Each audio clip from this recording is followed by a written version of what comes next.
నేను 10 ఏళ్ల మట్టి ఎన్నో కొన్ని వేల వీడియోలు పెట్టా, వైసీపీ మీద వేల పోస్టులు పెట్టాను, టీడీపీ మీద పెట్టాను, పొత్తున్నప్పుడు పెట్టా, పొత్తు లేనప్పుడు పెట్టా, 2014లో పెట్టాను, అందు ముందు పెట్టా, 19లో కూడా పెట్టాను. నేను రెండు పార్టీలు నేను సమాన దూరంలో ఉంటాను.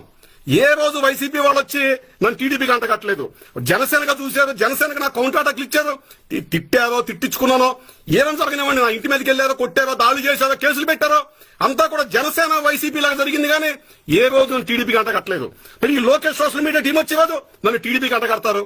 మొన్న నేను బ్లడ్ బ్యాంక్ లో బ్లడ్ డొనేట్ చేస్తే, ఇక్కడ ఆస్టిన్ లో కాల్పులు జరిగితే, మా యూనివర్సిటీ దగ్గర కాల్పులు జరిగితే బ్లడ్ షార్టేజ్ ఉంటే అక్కడికి వెళ్ళి నేను మానవతా కోణంలో బ్లడ్ ఇస్తే కూడా ఆ ఫోటోని పోస్ట్ చేశాను. నేను ఫేస్బుక్ లో పెడితే దాని మీద కూడా లోకేష్ సోషల్ మీడియా టీం అసభ్యంగా రాతలు రాశారంట, అసభ్యంగా అవమానకరంగా. దాని మీద కూడా నేనంట భయపడిపోయానంట, నాకు రోగం వచ్చేసిందంట, వాళ్ళ దాడిని తట్టుకోలేకపోయానంట.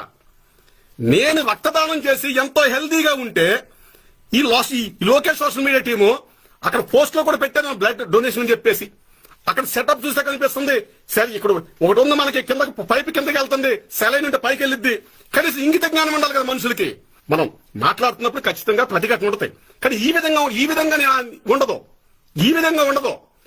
ఇది నేను 5 రోజులు ఉపవాస దీక్ష చేస్తే ఆ ఫోటో తీసుకెళ్లి అసభ్యంగా రాశారు, ముందు తగ్గుతున్నా అంట. కడుపుగా అన్నం తింటున్నారా లోకేష్ సోషల్ మీడియా? అసలు social media team, Lokesh social media team మనకి కనీసం ఒక మనిషికి పుట్టిన తర్వాత ఒక ఇంగితం ఉంటుంది, కానీ ఇంగితం అది, కనీసం ఇంగితం అది. 5 రోజులు నేను ఉపవాస దీక్ష చేసి నిమ్మరసం తాగుతున్నాను. ప్రతి సంవత్సరం చేస్తాను, సంవత్సరం 2 సార్లు చేస్తాను. దాదాపుగా ఒక 8 సంవత్సరాలు బట్టి నేను ప్రతి సంవత్సరం 2 పోస్టులు పెడతాను దీని మీద చేసిన ప్రతిసారి కూడా. అది ఎందుకంటే ఆరోగ్యం గురించి చెప్పడము, ఒక రకంగా ఇన్స్పిరేషన్ లా కొంతమందికి ఉంటాము. నన్ను చూసి ఎంతో మంది ఉపవాసాలు చేస్తున్నారు. ప్రశ్నించకూడదా? కూటమిలో జనసేనకి అన్యాయం జరిగింది జరిగింది జరిగింది జరిగింది 100 సార్లు అంటాం, 1,00,000 సార్లు అంటాం, 1,00,00,000 సార్లు అంటాం.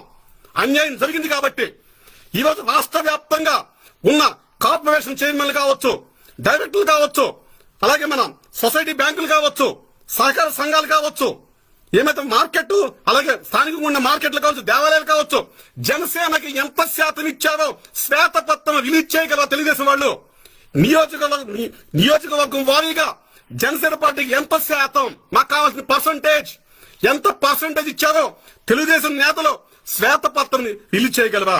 లోకేష్ గారైనా కావచ్చు, చంద్రబాబు నాయుడు గారైనా కావచ్చు.